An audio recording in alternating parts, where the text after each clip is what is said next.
Find the minimum co-latitude which can directly receive a signal from a geostationary satellite. Let I say this is the Earth और अर्थ की radius है r, that we know very well 6400 kilometre. और geostationary satellite कितनी height पे होता है? It is always at a height h which is equal to 36,000 kilometre from the earth surface. ठीक है, और रेडियस कितनी होती है? 6400 किलोमीटर. तो डायरेक्ट सिग्नल रिसीव कर रहा है तो डायरेक्ट सिग्नल यहाँ पे रिसीव करेगा 90 डिग्री पे, जो मैंने डिस्कस किया क्लास में थ्योरी लेक्चर्स में. अब कोलैटिट्यूड क्या होता है? ऑल ऑफ यू नो, ये जो एंगल बनेगा इक्वेटोरियल लाइन से, इस एंगल को हम लोग क्या बोलते हैं? कोलैटिट्यूड एंगल. लेट आई से दिस इज थीटा.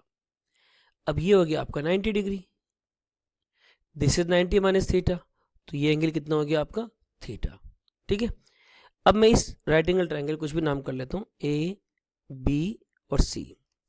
अगर मैं साइन थीटा की वैल्यू लिखूंगा तो sine theta is known as the perpendicular upon hypotenuse. So what is the perpendicular? That is B C. What is hypotenuse? That is A C. तो sine theta can be written as R upon R plus H. So R की value कितनी हो गई? 6400 kilometer. R plus H 6400 plus 36,000 kilometer. Further we will solve 6400 upon 42400, 0 से 0 cancel. It is 64 upon 424. Further we will reduce 8 8 जा 64, 8 5 जा 40, 8 3 जा 24, 8 divided by 53, it is written as 0.15.